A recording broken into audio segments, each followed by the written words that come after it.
எதுவும் தெரியாது. காலை வாகனமே, உங்களோடு சண்டையிட வரவில்லை. அம்மா, வண்டியில் செல்வதற்கு நீங்கள் உதவ வேண்டும். பார்த்தீர்களா, அது சரி என்று சொல்லிவிட்டது. அன்னை ஆசிரமத்தில் அனைத்து பசுவின் கொம்புகளில் கயிறை கட்டுவாரோ போல் நாமும் இதன் கொம்பில் கயிறை கட்டிவிடலாம். செல்.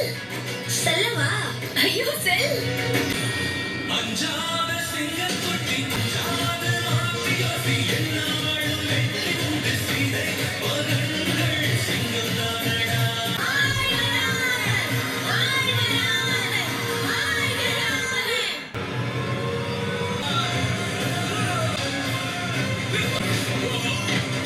ஓம் பிரம்மனே போற்றி. ஓம் பிரம்மனே போற்றி. திருநாவுதி, எங்களை திற சகோதரி, எனக்கு எனது சகோதரி வேண்டும். ஓம். இரண்டு சிறுவர்களை கொல்ல முடியவில்லை விஸ்வாசலா. இப்பொழுது எனது நம்பிக்கை சந்திரபாகு மட்டும்தான். கூடிய விரைவிலேயே இந்த ராமனின் மரண செய்தியை நான் அனுப்புவேன்.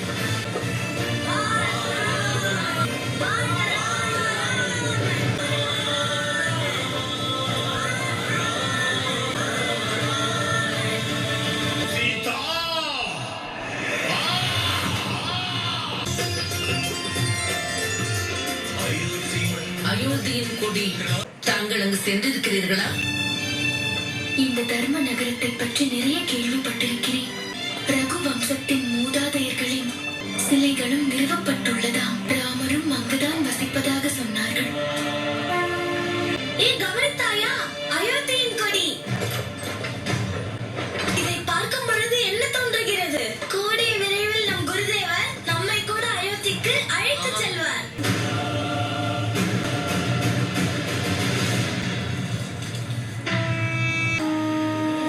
விழித்திடு.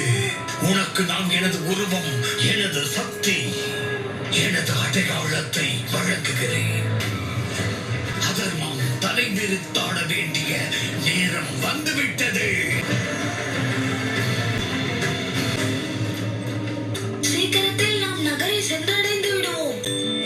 எங்கள் அம்மா நதியில் நின்று தவம் செய்ய போகிறார்கள். அந்த நேரத்தில் நாம் சென்று பலகாரம் சாப்பிடலாம். என்ன, என் யோசனை சரிதானே? உன்னுடைய யோசனை நன்றாக உள்ளது. ஆனால் என் மனதில் வேறு ஒரு எண்ணம் ஓடிக்கொண்டிருக்கிறது. இந்த காளைக்கு கோபம் வராதா? எப்படி நீ அடக்கினாய்? குசன் இந்த காளையை அடக்கினானா? கேட்டீர்களா குருமாதா? குசன் அடங்காத இந்த காளையை அடக்கி கட்டி இருக்கிறான்.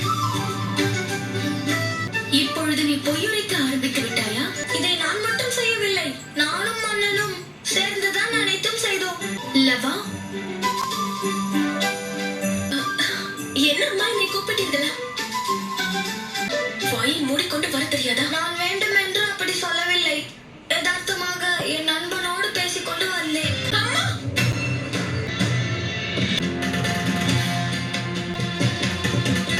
இங்கு ஏன் எல்லாம் இப்படி இருக்கிறது? ஆலயமும் இல்லை, பலகாரமும் கிடைக்காது. இந்த ஊருக்கு ஏதோ பேராபத்து வந்தது போல் இருக்கிறது. இங்கே அனைத்தும் வறண்டு போய்விட்டது. ஆனால் அங்கே கவனித்தீர்களா? வடக்கு திசையில் அங்கு பசுமையாக ஒரு மரம் உள்ளது. என்ன இது? யார் இவர்? இவர் இல்லை என்றால் அந்த தீயவன் இந்த உலகை முழுவதுமாக அழித்திருப்பான். எவ்வளவு காலமாக தவம் செய்து கொண்டிருப்பார்? ஆண்டுகள் பல இருக்கலாம். அது எப்படி தங்களுக்கு தெரியும்? உள்ளவர்களுக்கு இவர் எண்ணிலடங்கா உதவி செய்துள்ளார். இவரின் தவ பலத்தால் தான் இந்த ஒரு மரமாவது இன்னும் உயிரோடு இருக்கிறது. மற்றபடி இங்கிருக்கும் அனைத்தும் கொடிய நஞ்சால் இவ்வாறு வறண்டு போயுள்ளது. இது சபிக்கப்பட்ட பகுதி. இங்கு எப்படி தவம் செய்வது? சபிக்கப்பட்ட இடத்தில் தவமா? ஆபத்தை அழிப்பது போல் அல்லவா? யார் சபித்தது? அதர்மத்தின் சாபம். நீரை குடித்து நாம் உள்ளுக்குள்ளும், அந்த நீரில் குளிப்பதனால் நாம் வெளிப்புறமும் தூய்மை அடைகிறோம். பாவத்தை தடுக்க முதலில் பாவிகளை அழிக்க வேண்டும். சொல்லுங்கள், யார் அந்த கொடியவன்?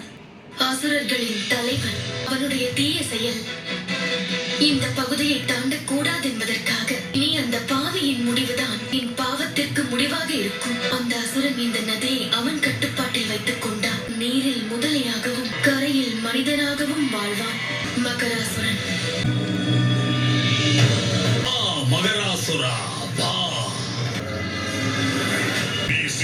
கூட்டம் தான் இப்பொழுது என்னை இங்கு அழைத்து வந்துள்ளது.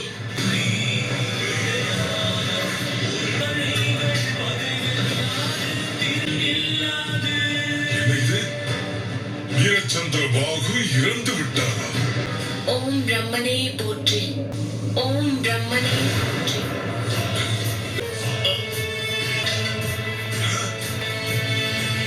என்ன நினைத்தாய் ராமா?